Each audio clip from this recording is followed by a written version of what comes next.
Section 3. You will hear James, who is in the Scandinavian Studies department at his university, talking to his tutor, Beth.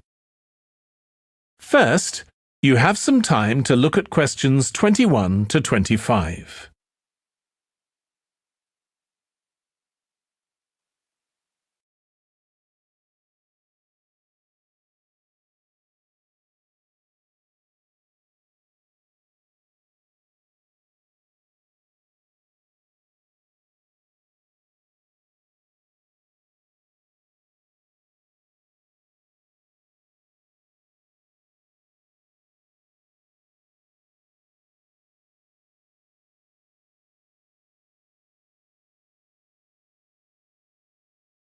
Now listen carefully and answer questions 21 to 25. Oh, good morning. You must be James. I'm Beth Cartwright. Please call me Beth. Thank you. Now, as this is your first tutorial since you started on the Scandinavian Studies course, I'd like to find out something about you. Why did you decide to take this course? Well, my mother is Danish, and although we always lived in England, she used to talk about her home a lot, and that made me want to visit Denmark. We hardly ever did, though. My mother usually went on her own. But whenever her relations or friends were in England, they always came to see us. I see. So I assume you already speak Danish, one of the languages you'll be studying? I can get by when I talk to people, though I'm not terribly accurate. Now, you probably know that you'll spend the third year of the course abroad. Have you had any thoughts about that? I'm really looking forward to it. And although Denmark seems the obvious place to go because of my family connections, I'd love to spend the time in Iceland. Oh, I'm sure it can be arranged. Do you have any plans for when you graduate? A lot of students go on to take a master's degree. I think the 4 years of the undergraduate course will be enough for me. I'm interested in journalism, and I quite like the idea of moving to Scandinavia and writing for magazines. I'd find that more creative than translating, which I suppose most graduates do. Okay. Now, how are you finding the courses you're taking this term, James? Well, I'm really enjoying the one on Swedish cinema. That'll continue next term.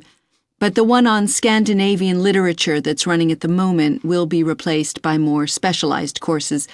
Oh, and by the way, if you're interested in watching Danish television programs, there's going to be a course on that the term after next. That sounds good.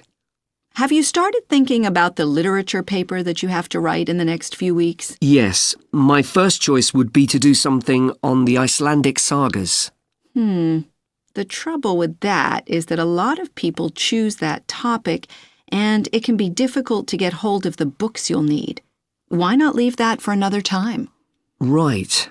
You might find modern novels or 19th century playwrights interesting. I've read or seen several plays in translation, so that would be a good idea. Fine. I'll put you down for that topic. Right. So what would you advise me to aim at in the paper? First, I suggest you avoid taking one writer and going into a great deal of detail. That approach certainly has its place, but I think you first need to get an understanding of the literature in the context of the society in which it was produced, who it was written for, how it was published, and so on. I also think that's more fruitful than placing it within the history of the genre. Okay, that sounds reasonable. Before you hear the rest of the discussion, you have some time to look at questions 26 to 30.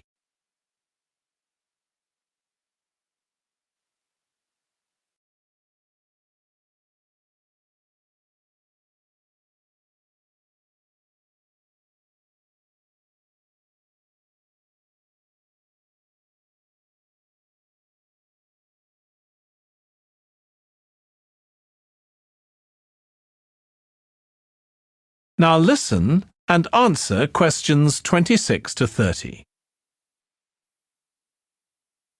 Could I ask for some advice about writing the paper I'm working on about the Vikings? I have to do that this week, and I'm a bit stuck. Of course.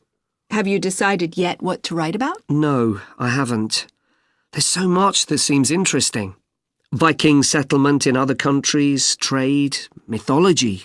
Well, what I suggest is that you read an assignment a student wrote last year, which is kept in the library. It's short and well-focused, and I'm sure you'll find it helpful. I'll give you the details in a moment. Textbooks usually cover so many topics, it can be very difficult to choose just one. Okay.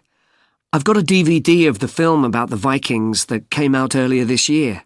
Should I watch that again? If it's the one I am thinking of, I'd ignore it. It's more fantasy than reality. But I've got a recording of a documentary that you should watch.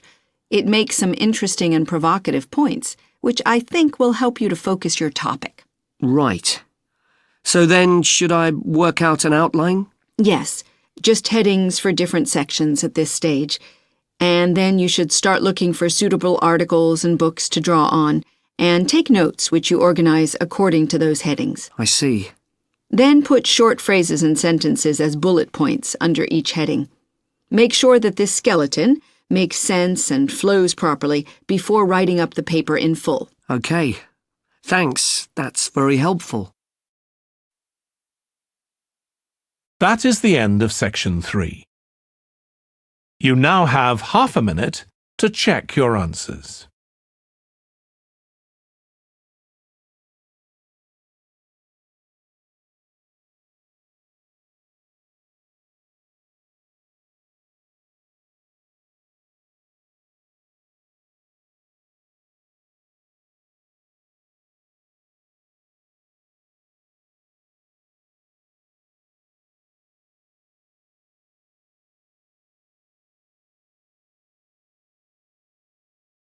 Now turn to section 4.